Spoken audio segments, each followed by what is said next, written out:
Bonjour à toutes et à tous, merci de vous être connectés ce matin pour cette conférence de presse consacrée au 5e bilan national des entreprises porté par le Conseil national des greffiers des tribunaux de commerce. C'est un vrai plaisir pour moi de vous présenter aujourd'hui, aux côtés de Laurent Frelat de Xerfi Spécifique, de vous présenter l'état de santé entrepreneurial tel qu'on a pu le constater en 2022 dans l'ensemble des greffes des tribunaux de commerce auprès desquels les entrepreneurs accomplissent un certain nombre de démarches et la principale étant celle de créer, d'immatriculer son entreprise. Donc on va revenir dans un instant sur les chiffres. Peut-être un élément de contexte général, le registre du commerce et des sociétés, vous rappelez à quoi ça sert, comment ça fonctionne. Le registre du commerce et des sociétés, c'est 6 millions d'entités immatriculées, vivantes, qu'il s'agisse de commerçants, de sociétés commerciales, de sociétés civiles, et on y reviendra en détail dans quelques instants.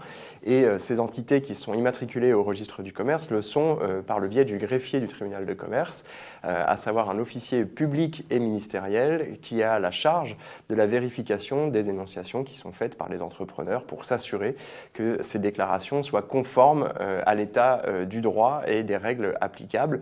Donc vous l'aurez compris, notre rôle est primordial et central en matière de sécurité juridique pour protéger les entreprises qui s'adressent à nous, et c'est également valable au cours de leur vie sociale pour toute modification pouvant aller jusqu'à la cessation de leur activité. Donc on va revenir dans un instant sur les différents chiffres. Ce qu'on peut noter en avant-propos sur ce bilan 2022, c'est que les entreprises françaises, d'une certaine façon, ont résisté face à la crise, alors on va dire aux crises. Elles sont protéiformes, qu'elles soient géopolitiques, sanitaires et parfois même économiques, voire énergétiques. Donc ces différentes crises ont obligé les entrepreneurs à réagir et, en l'occurrence, à résister. En tout cas, c'est ce que nous disent les chiffres. Même si la création d'entreprises sur 2022 se tasse un petit peu, se contracte par rapport à 2021, puisqu'il y a une baisse de 6,2% de la création d'entreprises, ce qui est intéressant avec le bilan national de notre profession, c'est de pouvoir comparer ces données avec d'autres années en arrière. 2020 et 2021, pour des raisons évidentes, ne sont pas nécessairement des années parfaitement comparables avec 2022. Et donc, autour de la présentation matinale, Laurent Frelat fera aussi le focus avec l'année 2019, qui reste une année classique, on va dire, de cycle économique. Ce qu'on peut noter aussi, c'est que le total des entreprises en difficulté reste bien en deçà, pour le coup, des chiffres à la fois de 2018 et de 2019, où on avait à peu près 45 000 entreprises dites en difficulté.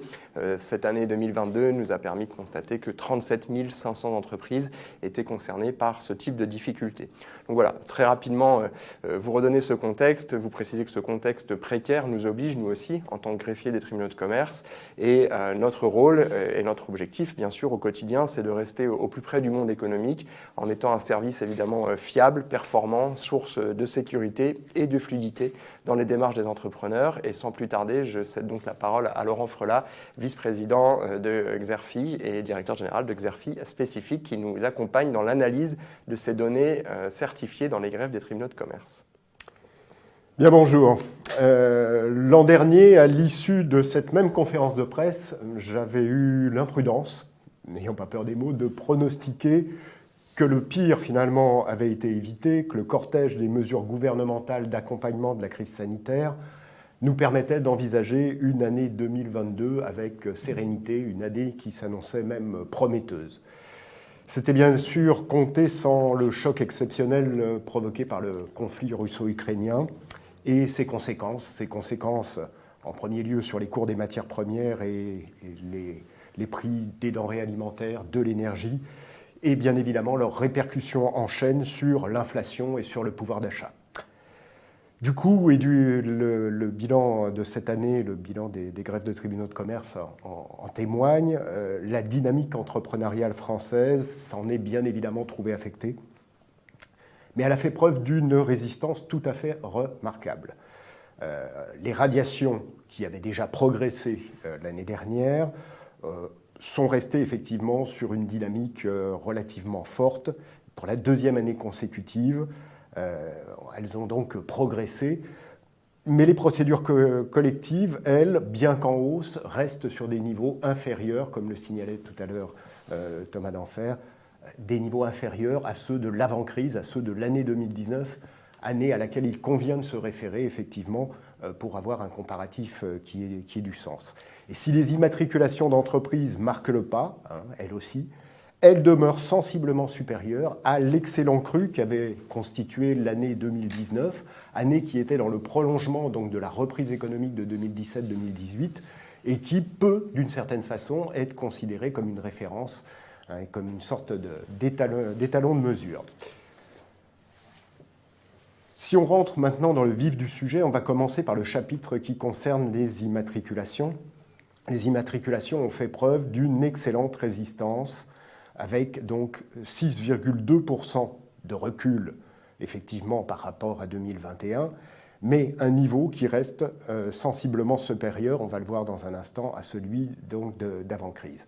On a un taux d'immatriculation de 10,5%, ce qui signifie qu'effectivement, rapporté à l'ensemble des entreprises immatriculées en France, les immatriculations de l'année 2022 ont représenté 10,5% de l'ensemble. Donc, ça témoigne quand même d'une vitalité certaine, avec un tissu entrepreneurial qui se renouvelle de façon assez sensible.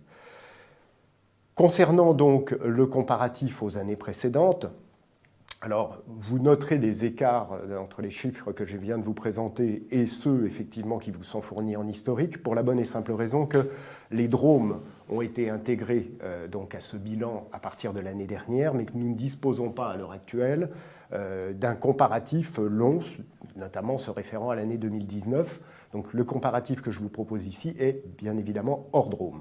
Ce que l'on constate donc en comparant les courbes mensuelles des immatriculations d'entreprises des différentes années, c'est qu'effectivement l'année 2022, en deçà du cru totalement exceptionnel qu'a constitué l'année 2021, fait preuve effectivement d'une dynamique très très forte, bien évidemment supérieure, comme vous pouvez le constater, à celle de 2019, courbe bleue, qui se situe donc sur ce graphique.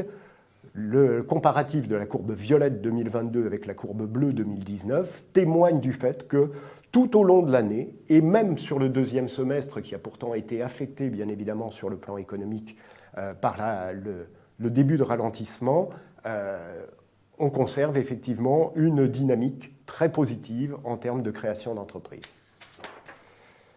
Ces créations d'entreprises, elles témoignent également d'un rajeunissement des nouveaux entrepreneurs qui s'est interrompu puisque depuis la mise en place effectivement du suivi de cet indicateur, on constatait, à l'occasion notamment de la crise sanitaire, un rajeunissement très sensible de l'âge des entrepreneurs. On est passé de 41 ans à 39 ans et demi en l'espace de seulement 3 années, 2019, 2020, 2021. Vous voyez que ce mouvement s'interrompt en 2022 avec un 40,3 ans. On peut constater ou considérer d'une certaine façon que cette année 2022, en termes de création d'entreprises, c'est un début de retour à la normalité. On revient effectivement sur des standards qui étaient ceux de l'avant-crise sanitaire qui, je vous le rappelle, avait finalement été l'occasion d'une dynamique de création d'entreprises totalement exceptionnelle, notamment, et on va en parler dans un instant, de micro-entreprises et de structures qui s'étaient développées notamment dans tout ce qui concernait la livraison à domicile et tout ce qui touche également les plateformes, la digitalisation de l'économie. On sent qu'ici, on revient sur des standards plus classiques, plus traditionnels en termes de création d'entreprise, et l'âge des dirigeants s'en ressent. Les créations d'entreprises ont été également donc boostées par la crise sanitaire en 2020 et 2021, comme je le disais à l'instant, et on avait donc un secteur des transports qui avait été totalement dopé par cette situation exceptionnelle. Bien, aujourd'hui, en termes d'immatriculation d'entreprises, de création de sociétés, c'est bien évidemment le grand perdant en termes d'évolution à un an d'intervalle, moins 41,1% pour ce secteur. C'est lui qui, en grande partie, tire à la baisse, effectivement, les créations d'entreprises et aboutit à ce moins 6,2 que l'on constate tout secteur d'activité confondu. Le commerce est lui aussi affecté, avec une baisse des immatriculations de 8,6%. Et quels sont les secteurs finalement qui ont cette année soutenu la création d'entreprises? Ce sont les activités de services, qu'elles soient à destination des entreprises en premier lieu ou des ménages, avec des activités également d'hébergement et de restauration qui, au lendemain de la crise sanitaire, ont vu effectivement un nombre de créations d'entreprises à nouveau orientées à la hausse. Et puis on trouve aussi des activités d'information, de communication qui se rapprochent, là encore, des activités de conseil et services aux entreprises, qui, elles aussi, enregistrent une dynamique supérieure à la moyenne. En termes de poids économique, on retrouve des grands standards. Là, il n'y a pas de grands bouleversements. Le poids considérable des activités immobilières, le poids évidemment du commerce, qui représente pratiquement 17% des créations d'entreprises cette année. Et puis, comme je l'évoquais à l'instant, les conseils et services aux entreprises, qui cette année, on aura l'occasion d'en reparler, sont effectivement les grands gagnants de ce solde création-disparition d'entreprises. D'ailleurs, on le verra. Le transport et l'entreposage, donc, grands perdants en termes de dynamique, mais qui continue de peser d'un poids considérable, puisqu'à lui tout seul, il a quand même représenté 10% effectivement des créations sur l'année. Si on rentre un peu plus dans le détail pour regarder maintenant le top 15 des activités par taux d'immatriculation, on s'aperçoit qu'effectivement les taux d'immatriculation ont été particulièrement élevés sur tout ce qui touche aux activités immobilières, notamment la location de terrains et d'autres biens immobiliers. C'est la plus forte croissance qui était enregistrée, le taux d'immatriculation le plus fort, pardon. Les activités de vente à distance sur catalogue spécialisé, également de vente à distance sur catalogue général, c'est-à-dire toutes ces activités finalement liées au développement des plateformes Internet et au commerce en ligne, restent très bien orientées avec des taux d'immatriculation forts. On retrouve également des activités de location dans le domaine immobilier qui effectivement progressent très très fort encore. Et puis ça, c'était en termes de taux d'immatriculation, c'est-à-dire rapporter le nombre d'immatriculations de l'année au stock existant, au nombre d'entreprises qui exercent dans ces activités. En termes de progression, la surprise, c'est la restauration traditionnelle qui enregistre la plus forte progression avec pratiquement 27% de croissance à un an d'intervalle, alors que, comme je l'évoquais tout à l'heure, on le retrouve ici de façon plus détaillée, les activités de poste, de courrier sont les grands perdants, donc tout ce qui est livraison à domicile, grands perdants effectivement de cette année 2022.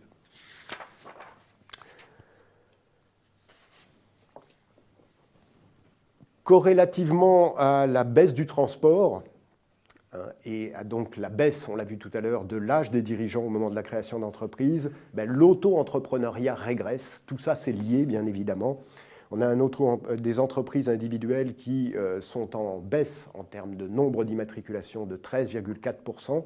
Et à l'inverse, ce sont les sociétés à responsabilité limitée qui progressent à 4,4%, pour ce total donc à moins 6,2%. Il n'empêche que, bien évidemment, les entreprises individuelles conservent un poids considérable dans les immatriculations d'entreprises de l'année. Elles ont représenté 30,3% exactement des créations. Et les sociétés par action simplifiée, qui restent majorité relative, bien évidemment, avec un tiers des créations d'entreprises. Au niveau régional, ce que l'on constate concernant donc les créations d'entreprises, c'est que trois régions regroupent à elles seules une création d'entreprise sur deux, ce qui est quand même considérable. Ces trois régions, c'est bien évidemment l'Île-de-France, qui pèse d'un poids donc nettement plus important que les autres régions, avec 27,2% exactement des créations d'entreprises à elle toute seule. Et si on y ajoute effectivement Auvergne-Rhône-Alpes et PACA, on a une création d'entreprise sur deux, effectivement, qui ont lieu dans ces régions. Nous allons passer, si vous le voulez bien, maintenant aux radiations d'entreprise. Les radiations d'entreprise, l'envolée des radiations d'entreprise en 2021, qui avait fait l'objet de nombreux commentaires à l'époque, bien, s'est poursuivie. Elle s'est poursuivie, mais à un rythme plus modéré. On aboutit à 346 511 entreprises radiées en 2022, une croissance donc à un an d'intervalle de 11,6%. Et un taux de radiation, comparé donc à ce que je viens de vous présenter concernant les créations, de 6,4. Donc effectivement, on a en gros pour 10 entreprises créées, à peu près 6 entreprises qui disparaissent en même temps sur l'année 2022. Le détail infra-annuel de ces radiations d'entreprise, lui présente un profil assez particulier. On s'aperçoit qu'effectivement, le début de l'année a vu un nombre de radiations d'entreprise particulièrement important, sensiblement plus élevé que celui enregistré même en 2021, qui avait pourtant été une année de très très forte progression. On est en fait dans le prolongement du mouvement initié en 2021. En revanche, vous voyez que sur le deuxième semestre, les courbes 2021-2022 sont quasiment en phase, c'est-à-dire qu'on est sur une sorte de normalisation, là aussi, de cette situation en ce qui concerne les radiations d'entreprise. Pour autant, ces radiations d'entreprise se positionnent 25% au-dessus de leur niveau de 2019. Il y a donc bien eu un mouvement, on parlait l'année dernière notamment d'effet d'aubaine, avec une situation financière des entreprises qui s'était considérablement assainie suite à la crise sanitaire, et un certain nombre d'entrepreneurs qui, par conséquent, ont préféré mettre fin à leur activité en anticipant même éventuellement cette fin d'activité plutôt que d'attendre une situation dans laquelle ils risquaient à nouveau d'être en difficulté. Ce mouvement, de toute évidence, s'est prolongé. On a aujourd'hui la plus forte progression qui a été enregistrée au niveau de ces radiations, ce sont les radiations volontaires. Elles sont en progression de 19,8%. Et ce sont bien évidemment elles qui tirent effectivement ce résultat. Les radiations d'office sont carrément en régression, à moins 9,4%. Et aujourd'hui, ces régressions volontaires, elles représentent la majorité absolue, 51%, du total des radiations enregistrées au cours de l'année. Concernant toujours ces radiations, il convient de constater que ce que l'on disait tout à l'heure à propos des créations d'entreprises vaut également pour les radiations. Le transport continue d'enregistrer la plus forte progression en 2022. L'évolution du nombre de radiations du transport entreposage, vous le voyez, est à plus 33,2%, un chiffre qui est très largement au-dessus de la moyenne nationale et qui se distingue de tous les autres secteurs. Grand nombre également de radiations d'entreprises dans l'enseignement, santé et action sociale, entreprises de formation notamment, qui se trouvent dans cette catégorie et qui ont fait également l'objet d'un nombre important de radiations volontaires. Et puis on y trouve aussi les activités de services de façon générale. Quand on regarde en termes de poids de ces différents secteurs d'activité, on s'aperçoit que le commerce pèse néanmoins, même s'il n'est pas en très forte progression, d'un poids considérable. À lui tout seul, il pèse pour 22,3% de l'ensemble des radiations. Et devant des activités immobilières, qui elles aussi sont à 18%, vous voyez que le cumul de ces deux catégories, de ces deux secteurs d'activité, à lui tout seul, pèse pour 40% finalement de l'ensemble des radiations de l'année, essentiellement, je le rappelle, des radiations volontaires. L'âge moyen des entreprises au moment des radiations, cet âge moyen est de 9,9 ans, pratiquement 10 ans d'existence, mais on est ici dans une situation qui est très, très, très hétérogène selon les secteurs d'activité. Les radiations qui présentent la moyenne d'âge la plus élevée, c'est l'agriculture, sylviculture, pêche, avec pratiquement, on est à 18,5 ans, on tangente pratiquement les 20 ans d'existence, donc effectivement des sociétés qui ont duré quand même très longtemps globalement, d'autant que ce presque 20 ans, ça n'est qu'une moyenne.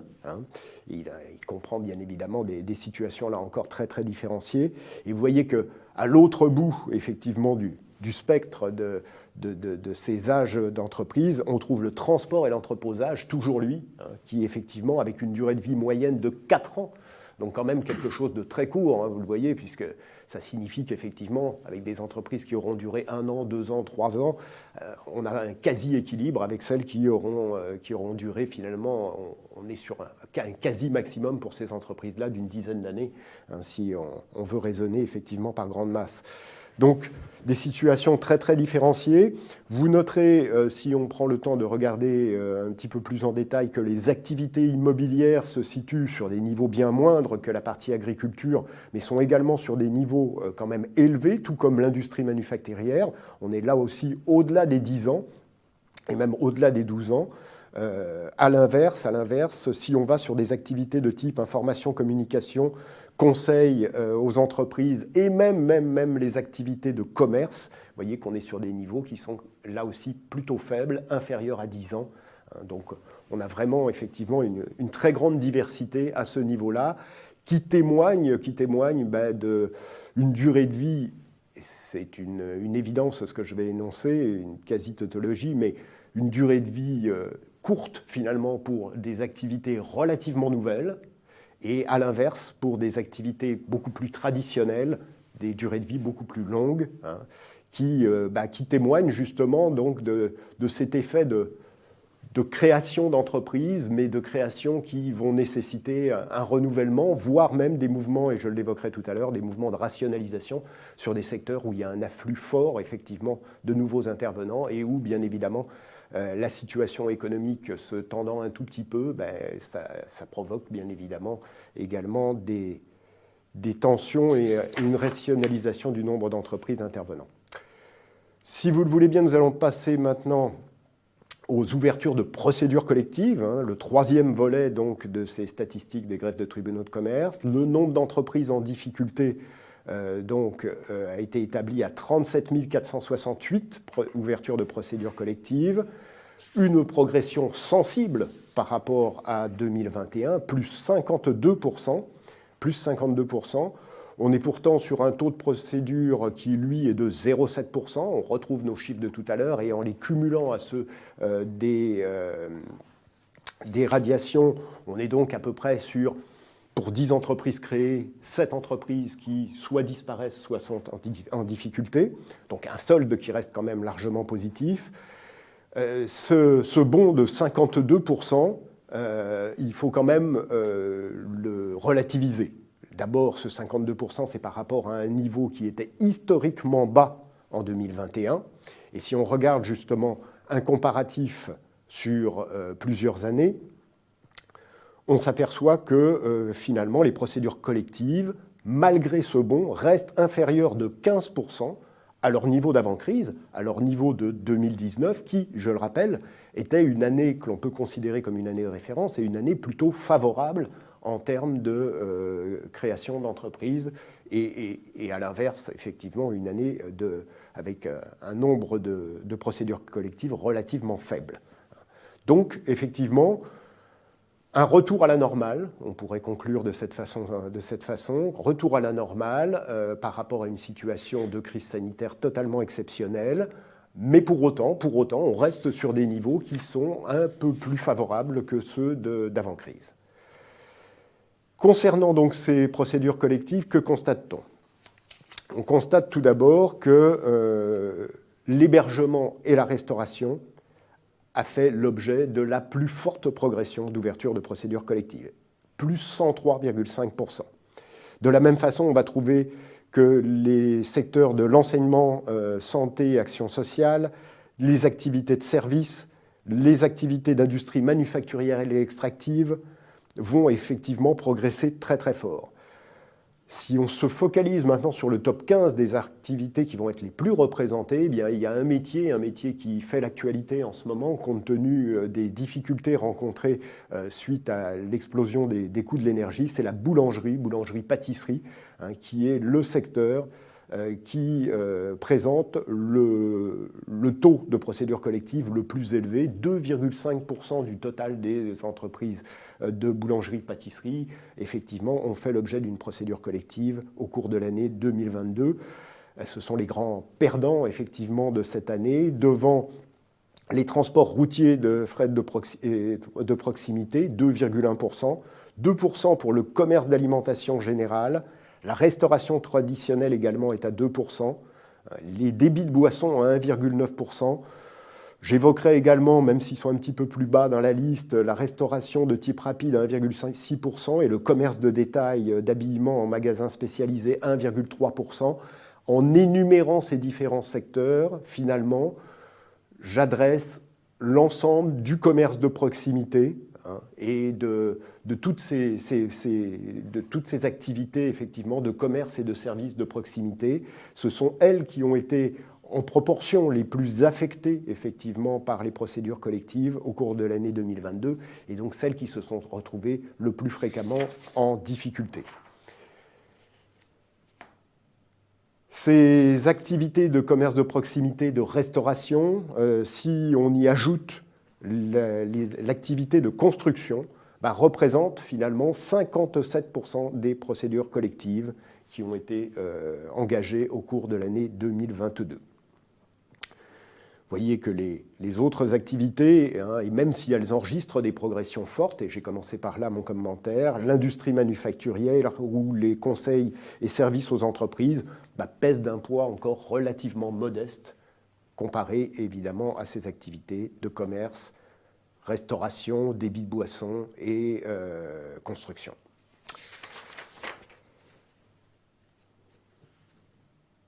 Quand on parle de procédure collective, de quoi parle-t-on ? Bien, on parle essentiellement de liquidation judiciaire. Les liquidations judiciaires représentent près de 80% de ces procédures.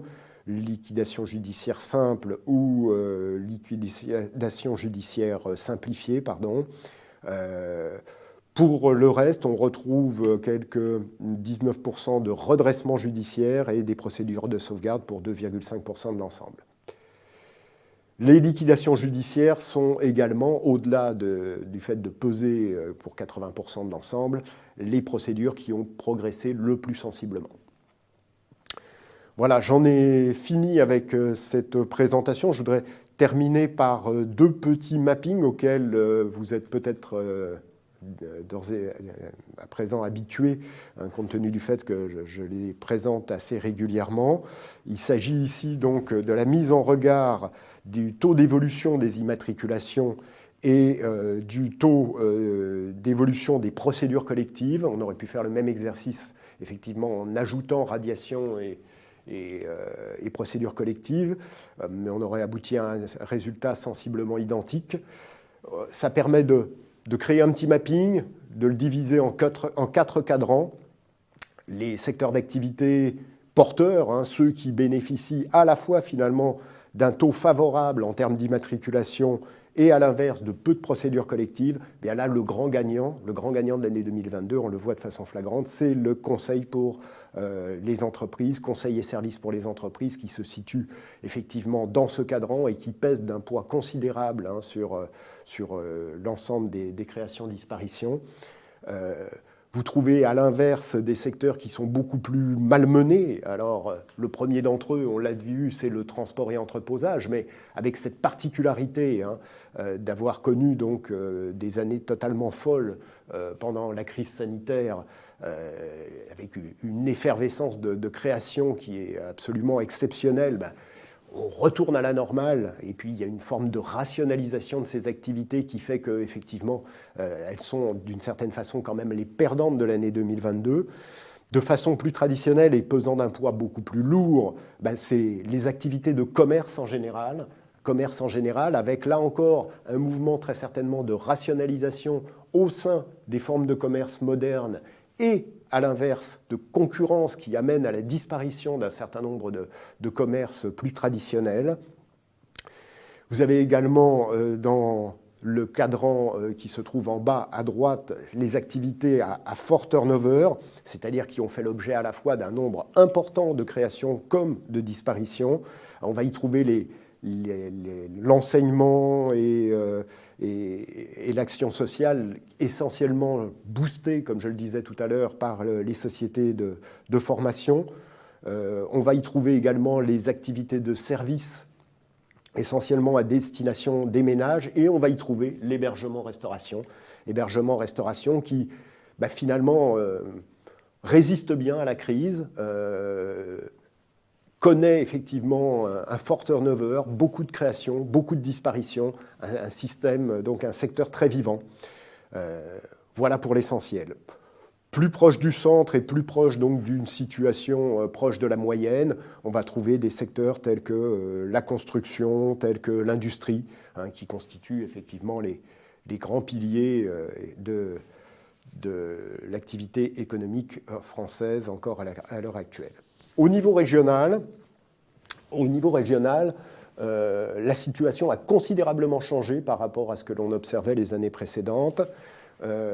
On a d'un côté des régions qui sont clairement en perte de vitesse. Alors, elles ne sont pas largement distancées par les autres régions. Vous voyez que le mapping est assez resserré, mais ce sont quand même des régions qui sont plutôt en perte de vitesse. On va y trouver le Grand Est, on va y trouver les Hauts-de-France, on va y trouver l'Occitanie, on va y trouver même le Centre-Val de Loire, les Pays de Loire, l'Auvergne-Rhône-Alpes. Toutes ces régions, avec des nuances bien évidemment, se retrouvent effectivement dans une situation qui consiste à enregistrer un nombre d'immatriculations d'entreprises inférieur à la moyenne nationale et à l'inverse, un nombre de procédures collectives, lui, plus élevé. Le grand gagnant et qui pèse d'un poids considérable, je vous le rappelle, plus de 27% des créations d'entreprises, c'est l'Île-de-France. L'Île-de-France qui, à la fois, effectivement, tire la dynamique des créations d'entreprises et résiste mieux que l'ensemble national au niveau donc, des disparitions. Vous avez ensuite des points un petit peu particuliers, et j'en évoquerai juste deux ensembles. La Bretagne qui est ce que l'on pourrait appeler une région effectivement à fort turnover, fort nombre de créations et fort nombre de disparitions, accompagnée d'une certaine façon de la Corse. Et puis des régions qui relèvent des DOM, la Réunion, la Guadeloupe, la Martinique, qui, elles, se situent clairement dans le cadran des régions porteuses, des régions qui, effectivement, enregistrent finalement relativement peu, comparé au national, de procédures collectives, et par contre qui bénéficient d'une dynamique très forte en termes de création d'entreprises. En guise de conclusion, ce que l'on peut dire de cette année 2022, au-delà d'un retour à la normale, c'est qu'elle n'a clairement pas éteint le goût d'entreprendre qui était apparu à l'issue de la crise Covid. Malgré une situation économique clairement peu propice, l'élan entrepreneurial français, donc impulsé pendant ces 2 années de crise, a perduré. Favorisé par l'auto-entrepreneuriat, les immatriculations sont clairement moins nombreuses que l'an dernier, mais elles demeurent beaucoup plus fréquentes finalement qu'en 2019, qui, je le rappelle, était pourtant une année faste. Les activités de service, tant à destination des entreprises que des ménages, suscitent aujourd'hui de plus en plus de vocations d'entrepreneurs. On est obligé évidemment de revenir sur le haut niveau des radiations, mais est-ce que d'une certaine façon, il ne témoigne pas d'une certaine vitalité ? Si on prend en considération que cette progression a traduit finalement aussi un nouvel état d'esprit, confronté à des difficultés financières croissantes compte tenu du contexte économique et de la disparition des mesures gouvernementales de soutien, on a des chefs d'entreprise qui préfèrent souvent mettre volontairement un terme à leur activité, et souvent pour se redéployer sur d'autres métiers. C'est là où effectivement on peut considérer cet indicateur comme finalement le témoignage d'une certaine vitalité. La pandémie finalement a considérablement... excusez-moi, je reviens sur les procédures collectives que je n'ai pas commenté en guise de conclusion. On a des dispositifs de protection des entreprises et de l'emploi donc, qui ont été mis en place durant la crise sanitaire. Je ne reviens pas sur évidemment les mesures de chômage partiel, de prêts garantis par l'État, d'exonération de charges, etc., etc. Ils ont joué effectivement, tous ces systèmes, un rôle protecteur, mais ils ont aussi consolidé finalement la situation financière des entreprises. Et on a un taux de sinistralité qui reste à un niveau bas en 2022, compte tenu justement de cet assainissement d'une certaine façon de la situation financière des entreprises.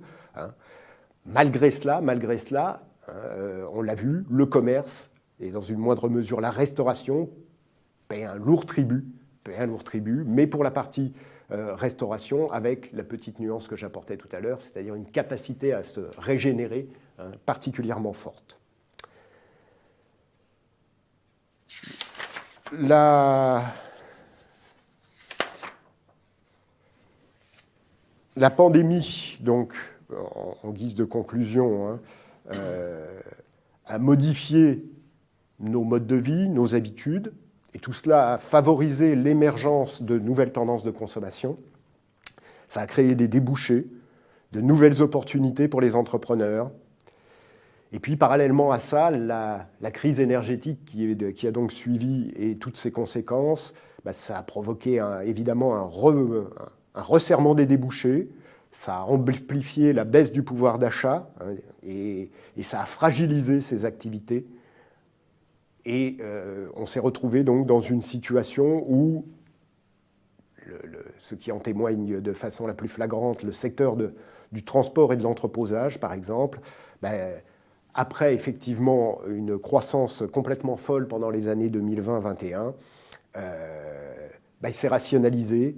On a des secteurs du commerce et de la restauration qui, eux aussi, risquent de souffrir désormais de ce resserrement de pouvoir d'achat. Le maintien totalement anachronique de l'emploi et dans une moindre mesure de l'investissement qui aujourd'hui constitue clairement les clés de voûte de la résistance de l'économie française, aujourd'hui sont quand même remis en cause, et faute d'un retour rapide à des niveaux d'inflation plus modérés, l'ajustement justement que l'on peut craindre sur l'emploi risque d'être relativement brutal et d'entraîner une contraction de la demande qui risque de ne pas être sans conséquence sur effectivement la vitalité du tissu entrepreneurial. C'est là la grosse menace qui pèse effectivement sur l'économie française. Mais une fois encore, et j'ai commencé cette présentation en rappelant que mon pronostic de l'année dernière avait été largement mis en défaut, cette fois-ci, on va partir du principe inverse. Le pire n'est jamais sûr. Et effectivement, il y a quand même aujourd'hui déjà l'amorce d'une certaine modération de l'inflation qui peut permettre d'espérer qu'on saura échapper effectivement à ce retournement de situation sur l'emploi et à toutes ses conséquences après sur la demande et la consommation et sur la vitalité donc, du tissu entrepreneurial français. Rendez-vous l'année prochaine pour vous donner le bilan, effectivement. Merci Laurent pour cette analyse précise. Alors je me permets d'indiquer pour celles et ceux qui sont connectés que vous pouvez poser un certain nombre de questions à travers le chat qui nous seront restituées pour pouvoir vous répondre de façon dynamique dès à présent. Le temps que vous puissiez poser vos questions, peut-être un petit focus vu de l'œil du greffier. Vous l'avez dit Laurent, ce qui est intéressant avec ce bilan national, c'est l'aspect triptyque, c'est-à-dire que l'on voit à la fois les créations, les radiations d'entreprise et les procédures dites collectives. Donc on a une vision à 180 degrés sur la vitalité, vous l'avez indiqué en conclusion aussi, la vitalité du tissu entrepreneurial français. Et ça, c'est l'engagement que l'on a, nous, en tant que greffier de commerce, et l'intérêt aussi, je trouvais très, très illustrant l'aspect régional, l'intérêt de regarder aussi ces chiffres et ces données au-delà d'une vision nationale, d'aller dans les territoires. C'est évidemment en lien direct avec le maillage territorial qui est celui de notre profession, puisque nous sommes installés dans les 141 tribunaux de commerce ou tribunaux mixtes de commerce, en ce compris l'outre-mer. Vous l'avez indiqué Laurent, il y a quelques années encore en arrière, ces territoires ne bénéficiaient pas des services de notre profession, et donc petit à petit, on a pu les intégrer, puisque le travail a été fait sur place par mes consoeurs et confrères pour assainir et rendre de façon plus transparente et en tout cas sécuriser l'information économique de ces territoires. On a pu intégrer ces données certifiées dans l'analyse nationale, mais aussi régionale. J'ai vu qu'il y avait certaines régions ultramarines ultramarines qui étaient porteuses en haut à droite du graphique, donc c'est très intéressant. Et ce maillage territorial et cette accessibilité des greffes des tribunaux de commerce est accouplé évidemment avec notre accessibilité numérique. Je tiens à rappeler que sur 2022, puisque nous analysons cette année-là, en 2022, à travers notre GIE Infogreffe, nous avons reçu 2,5 millions de formalités réalisées directement par voie électronique en démarche 100% dématérialisée, ce qui donne aussi, je pense, une certaine tendance de la vitalité des entrepreneurs en capacité de s'adresser à nous, soit par la voie électronique, soit directement auprès de nos offices, à nos guichets du lundi au vendredi. Ça, c'était pour l'année 2022. Mais voilà, on va peut-être passer à présent aux questions. Je me tourne vers Chloé qui va pouvoir relayer ça. Donc j'ai une première question de l'AFP pour vous, Thomas. Qu'est-ce que la mise en place du RNE à la place du RCS va changer pour les greffes et pour ce bilan à l'avenir ? Alors pour le bilan, ça ne change pas fondamentalement les choses puisque le registre national des entreprises, donc l'acronyme RNE, correspond à un projet mené par le ministère de l'économie qui a vocation finalement à centraliser à travers un seul registre le registre national du commerce et des sociétés, le registre des associations, le répertoire des métiers. Et en fait, c'est une base de données qui sera mise en accès libre.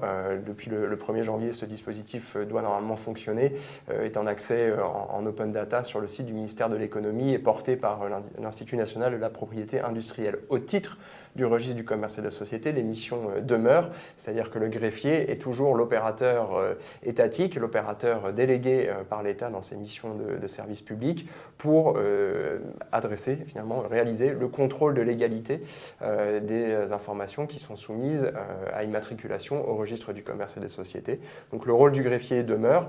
La différence avec ce RNE, c'est aussi la porte d'entrée, puisque depuis le 1er janvier, un guichet unique électronique a été mis en œuvre par l'INPI que je venais de citer à l'instant et qui, l'INPI, doit donc transmettre les informations déclarées par les entrepreneurs en ligne par cette porte qui est devenue exclusive depuis 3 semaines et obligatoire pour les entrepreneurs. Et l'INPI doit nous adresser, à nous greffiers, les dossiers pour que nous puissions les contrôler, sachant qu'en 2022 et les années précédentes également, le greffe était tenu à des délais de contrôle dans le délai d'un jour franc, donc de 24 à 48 heures. Et c'est ce qui faisait jusqu'alors la force de notre pays, c'est-à-dire d'être très réactif dans l'analyse juridique des informations qui nous sont soumises au contrôle, mais aussi dans la délivrance de l'information légale certifiée à travers le CABIS, puisque c'est ce que les entrepreneurs sollicitent lorsqu'ils s'adressent à nous, c'est disposer de leur CABIS pour officiellement exister à travers leur entreprise, que leur entreprise soit officiellement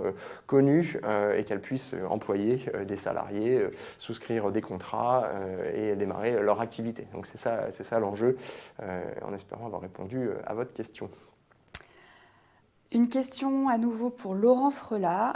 Vous évoquez les auto-entrepreneurs, mais sont-ils comptés dans le bilan national des entreprises? Et si oui, comment est-ce qu'on peut aujourd'hui expliquer l'écart avec les chiffres de l'INSEE de la création d'entreprises qui évoquent plus d'1 million d'entreprises créées en 2022? Alors oui, les auto-entrepreneurs sont pris en considération dans les chiffres des greffes de tribunaux de commerce, mais là, d'ailleurs, je préfère laisser Thomas répondre à cette question. Effectivement, l'INSEE ne comptabilise pas exactement les mêmes créations d'entreprises, notamment tout ce qui concerne les professions libérales, si je ne m'abuse. Voilà, vous avez commencé à donner finalement l'essentiel de la réponse. Au registre du commerce s'immatriculent les commerçants et parmi ces commerçants, certains peuvent demander à bénéficier du régime micro-social simplifié, ce qu'on a coutume d'appeler l'auto-entrepreneuriat. Donc les auto-entrepreneurs ayant une activité commerciale sont identifiés au registre du commerce et des sociétés et d'autres auto-entrepreneurs qui peuvent avoir une activité effectivement libérale sont inscrits tant à l'URSSAF ou auprès de la DGFiP et ces auto-entrepreneurs ressortent des statistiques chiffrées de l'INSEE qui a une base donc élargie sur cette notion d'auto-entrepreneuriat. Ce qui est intéressant aussi dans les dynamiques, je crois, sur l'auto-entrepreneuriat, on l'a constaté, c'est que la durée de vie des auto-entrepreneurs est largement beaucoup plus réduite qu'une structure commerciale de type société, que ce soit une SARL ou une société par action simplifiée. Une question de Ludovic Arbelé pour l'actuel expert comptable. Si on peut revenir sur la slide 9. sur un point de méthodologie sur le calcul de la création d'entreprises. Donc, Ludovic Arbelet demandait si on pouvait connaître le nombre de créations d'entreprises hors micro-entreprises dans le bilan complet national, sachant que je précise qu'au-delà du support de présentation, vous avez dû également recevoir le communiqué de presse avec l'ensemble du bilan. D'ailleurs, je crois que dans l'invitation, vous pouviez aussi télécharger le bilan complet. Donc, vous avez 170 pages de bilan avec l'ensemble des chiffres, notamment, et je laisse Laurent Frelat répondre à cette question. Alors, vous donnez le chiffre comme ça de mémoire, non. En revanche, oui, il figure, bien évidemment, dans le rapport complet de quelques 174 ou 175 pages. Donc, effectivement, il faut aller le chercher, ce chiffre, mais il figure dans le rapport, bien évidemment. Une question de Marion Kindermans, sans doute plutôt pour Thomas Denfert. Comment réagissez-vous au début compliqué du guichet unique des formalités ? Infogreffe a rouvert finalement sa plateforme. Est-ce un échec du projet unique ? Merci. Alors, comment réagissons-nous du mieux possible, puisque notre mission de service public nous impose d'accomplir nos missions dans le cadre dans lequel on veut bien nous laisser les exercer. Donc, merci de votre question. Peut-être pour objectiver la réponse, je peux vous donner des statistiques. Depuis le début de l'année, sur les 3 premières semaines de 2023, nous avons reçu 47 000 formalités dans l'ensemble des 141 greffes des tribunaux de commerce. 47 000 formalités sur ces 3 premières semaines de 2023, c'est 30% des formalités que nous avions reçues sur la même période en 2022. Donc nous sommes, vous l'avez relevé, dans une période compliquée, une période, je dirais, en sous-régime par rapport aux obligations qu'ont les entrepreneurs d'avoir à accomplir leur démarche, alors même qu'on a facilité l'accès au registre du commerce depuis plus de 15 ans à travers certains outils numériques et aussi à travers notre accessibilité physique dans les territoires. Nous faisons face à une situation singulière et inédite dans l'histoire du registre du commerce depuis 3 semaines à présent, puisque si on compare ces 47 000 formalités reçues sur ces 3 premières semaines par rapport aux 155 000 formalités reçues sur la même période l'année dernière, on constate qu'il manque 110 000 formalités au registre du commerce et des sociétés. Donc au-delà des greffes des tribunaux de commerce, il y a effectivement un sujet de sécurisation de l'activité économique française et de retard, de mise à jour du registre du commerce et des sociétés avec des impacts que l'on pourra mesurer dans quelques semaines, j'espère le moins négatif possible. En tout cas, notre contribution à nous, greffiers de commerce, c'est dès lors qu'on reçoit des dossiers, lorsque l'INPI parvient à nous transmettre les dossiers qu'il reçoit sur le site qu'il a ouvert le 1er janvier. Et notre devoir, c'est de les contrôler dans les plus brefs délais et de rester le plus réactif auprès des entrepreneurs. Si on ajoute le périmètre au périmètre des formalités d'immatriculation, modification, radiation, si on ajoute aussi tous les autres dépôts faits au registre du commerce et des sociétés, ces 47 000 formalités sur ces 3 premières semaines doivent être comparées à 237 000 formalités réalisées sur la même période en 2022. Et donc, on est en dessous de 20% de l'activité habituellement traitée au titre du registre du commerce et des sociétés. Donc, évidemment, cette situation ne cesse de nous interpeller dans les territoires. Mes consoeurs et confrères sont mobilisés du mieux possible et nous répondons aux questions qui nous sont posées, mais malheureusement, les réponses ne sont pas toujours celles que les entrepreneurs attendent de recevoir et qu'il s'agit surtout de s'adresser au ministère de l'économie et à l'INPI pour connaître l'état des lieux du projet, sachant que le ministre de l'économie, vous l'avez sans doute noté, a indiqué au Sénat la semaine dernière que le dispositif fonctionnerait pleinement et de façon opérationnelle à 100% début mars. Donc nous sommes dans cette phase de transition avec des difficultés que l'on ne peut pas nier aujourd'hui. Une question sur le fameux mur de faillite, des faillites qui a été longtemps craint suite à la crise sanitaire, avec une réaction en chaîne de défaillance d'entreprise. Pouvons-nous considérer aujourd'hui qu'il est définitivement écarté ? C'est ce que j'ai essayé d'évoquer tout à l'heure. Oui, le mur des faillites d'entreprise est passé, dépassé, effectivement, et cette catastrophe annoncée n'aura pas lieu. En revanche, j'irais même à l'inverse, je dirais que les mesures d'accompagnement gouvernemental de la crise sanitaire ont au contraire consolider la situation financière finalement des entreprises de façon générale. Bien évidemment, il y aura toujours des contre-exemples selon certains secteurs d'activité, des nuances selon les tailles d'entreprise, mais globalement, effectivement, la situation économique, la situation financière des entreprises françaises est plus solide à l'issue de la crise sanitaire que juste avant. Pourtant, une année 2019, je le rappelle, alors, on est aussi suite à des années 2017, 2018 et dans une moindre mesure 2019 qui économiquement avaient déjà permis aux entreprises quand même de reconstituer des petits trésors de guerre et de restaurer leurs marges. La crise sanitaire donc, est venue consolider tout ça. Donc le mur des faillites, oui, c'est vrai qu'on s'est attendu à un moment à une sorte d'effet de rattrapage. On en avait d'ailleurs parlé à l'occasion de présentation de ces bilans. De toute évidence, il n'a pas et il n'aura pas lieu. En revanche, on est quand même dans une situation aujourd'hui, et je l'évoquais, qui est anachronique, en ce sens que la situation économique telle qu'elle est ne justifie absolument pas le maintien de l'investissement et le maintien à haut niveau de l'emploi. On est dans une situation où aujourd'hui l'emploi en France, en termes de taux d'emploi, on est sur des niveaux qui sont des niveaux qui n'ont jamais été atteints depuis pratiquement 40 ans, avec une situation économique qui, normalement, aurait dû faire dévisser effectivement les indicateurs de l'emploi. Tout ça résiste, et tout ça résiste, parce que les entreprises conservent l'espoir qu'effectivement demain sera meilleur, et compte tenu justement des difficultés à disposer de main-d'œuvre, font le choix de conserver cette main-d'œuvre, même si effectivement en temps normal, entre guillemets, c'est-à-dire avec plus de facilité à trouver de la main-d'œuvre, elles auraient peut-être un petit peu rationalisé effectivement leurs effectifs. Ça, c'est le premier point. Le deuxième point, c'est qu'elles bénéficient d'une situation financière aujourd'hui qui le leur permet. Ça ne pourra pas durer éternellement. Et c'est là où j'évoquais tout à l'heure le gros point d'interrogation justement du maintien de l'emploi lié à l'inflation. Est-ce que l'inflation va durer, s'amplifier, auquel cas, effectivement, le dévissage sur l'emploi est pratiquement écrit d'avance.